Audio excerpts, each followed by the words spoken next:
Yes, അങ്ങനെ കളങ്കാവിൽ release date പ്രഖ്യാപിച്ചിരിക്കുകയാണ്. ഇതിനു മുമ്പ് ഒക്ടോബർ മാസമായിരുന്നു നവംബർ 27 റിലീസ് എന്നൊരു പോസ്റ്റർ മമ്മൂട്ടി കമ്പനിയിൽ വന്നത്.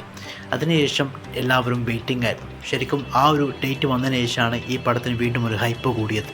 അതിനുശേഷം ഇൻ്റർവ്യൂസ് വന്നു, പിന്നെ ഓരോ അപ്ഡേറ്റുകൾ വരാൻ തുടങ്ങി, ടീസർ ട്രെയിലർ വരാൻ തുടങ്ങി. അതിനുശേഷം എല്ലാവരും വെയിറ്റിംഗ് ആയിരുന്നു 27 പടമെന്ന്. അപ്പോഴാണ് പെട്ടെന്നൊരു വാർത്ത വന്നത്, ഈ സിനിമ പോസ്റ്റ്പോൺ ചെയ്യുന്നു, ഡേറ്റ് മാറ്റുന്നു എന്ന്.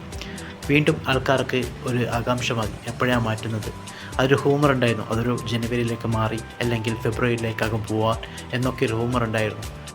പക്ഷേ മമ്മൂട്ടി കമ്പനി ഇന്ന് അനൗൺസ്മെൻ്റ് ഇരിക്കുകയാണ്, ഡിസംബർ 5 വെള്ളിയാഴ്ച കളങ്കാവിൽ റിലീസാണ്, വേൾഡ് വൈഡ് റിലീസാണ്. അങ്ങനെ എല്ലാവരും കാത്തിരിക്കുന്ന മമ്മൂക്ക സിനിമ കളങ്കാവിൽ ഡിസംബർ 5 ഇറങ്ങുകയാണ്. യെസ്, നമുക്ക് ഈ പടത്തിനെക്കുറിച്ച് അന്ന് വിശദമായി പറയാം. ഏതായാലും എന്തായിരിക്കും ഈ പടത്തിൻ്റെ ഏകദേശം ഒരു രൂപം നമുക്കറിയാം. മമ്മൂക്ക വില്ലനായിട്ട് വരുന്നു, വിനായകൻ നായകൻ എന്ന രീതിയിലാണ് ഈ പടം വരുന്നത്. മമ്മൂക്കയായിട്ട് ഇതുവരെ കാണാത്ത കൊടൂര വില്ലൻ ക്യാരക്ടറായിരിക്കും. ഏതായാലും എല്ലാവരും ആകാംക്ഷയോടെ കാത്തിരിക്കുന്ന ആ സിനിമ നമുക്ക് 5 കാണാം. XM channel, please subscribe and like.